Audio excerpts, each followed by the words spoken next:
Après avoir passé 48 heures d'affilée au bloc opératoire, je me suis évanoui dans l'avion de nuit. Au moment où je fermais les yeux, la voix d'une hôtesse a explosé dans mon oreille. Monsieur, ce vol est surbooké. Veuillez descendre immédiatement de l'appareil. J'ai ouvert les yeux, agacé, et j'ai regardé l'équipage faire des courbettes à cette femme en la faisant monter à bord. Lui, il a le droit de monter. Mais moi, déjà à bord, on me vire? L'hôtesse m'a attrapé par le col, m'a tiré vers le haut et a ricané. C'est la fille unique de l'homme le plus riche.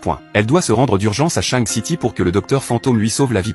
Toi, tu ne peux même pas payer un billet plein tarif. Pauvre minable. Tiens, $200, contente-toi de ça. Le billet bien rouge m'a giflé le visage. Et il m'a jeté dehors avec mes bagages. En le regardant faire demi-tour et sourire à cette femme comme un toutou. J'ai ri. Il me prenait pour un pauvre incapable de payer un billet. Il n'avait aucune idée que j'étais le docteur fantôme. La famille Shang avait supplié pendant un an. J'avais enfin trouvé le temps aujourd'hui de prendre l'avion pour Shang City pour l'opération. Puisqu'ils m'ont viré, je ne fais pas cette opération. Cette femme Shang n'a qu'à attendre la mort. Remboursez-moi. En 10 ans de voyage pour des opérations. C'était la première fois que mon propre patient me faisait virer d'un avion. Pas de remboursement. Comment ça, pas de remboursement? Votre compagnie a surbooké, je suis monté normalement. On m'a forcé à descendre, et maintenant vous me dites qu'il n'y a pas de remboursement? Vous êtes monté de votre propre gré. Puis vous avez insisté pour descendre.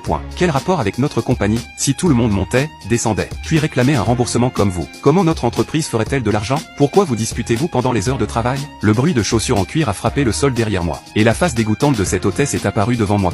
Je savais que c'était toi.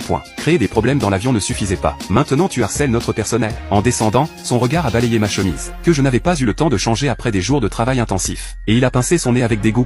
Je me demandais d'où venait cette puanteur dans l'avion. C'était l'odeur de la pauvreté qui émane de toi. Arnaquer $200 dans l'avion ne suffisait pas. Maintenant tu veux en plus le prix du billet? Sa voix forte a rapidement attiré une énorme foule de badauds. Jeune homme, pourquoi tu essaies toujours de faire des coups tordus? Tu oses même arnaquer une compagnie aérienne. Tu ne remonteras plus jamais dans un avion de ta vie. On a tous entendu, tu es monté tout seul. Puis tu as fait un scandale pour descendre. La compagnie est déjà gentille de ne pas poursuivre. Tu en es à ce point pour l'argent? L'hôtesse me lança un regard noir.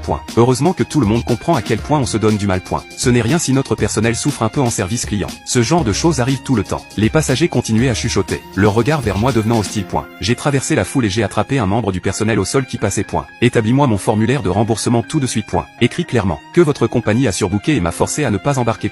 Comme ça, la famille Shang ne pensera pas que j'ai refusé d'opérer exprès. Voyant que tous les passagers prenaient son parti, l'hôtesse a émis un ricanement plein de morgue. Un remboursement? Rêve. Traînez-le dehors. En voyant les agents de sécurité s'approcher, mon visage s'est complètement refroidi. Vous allez regretter. J'attendrai le jour où vous me supplierez à genoux. Il a fait comme s'il avait entendu la blague la plus drôle du monde, et a donné un grand coup de pied dans ma valise. Elle tenait déjà à peine. Après avoir été jetée hors de la cabine, elle s'est complètement brisée. Les médicaments spéciaux se sont répandus par terre. Alors toi aussi, t'es malade. Pas étonnant que tu cherches tout le temps à arnaquer de l'argent.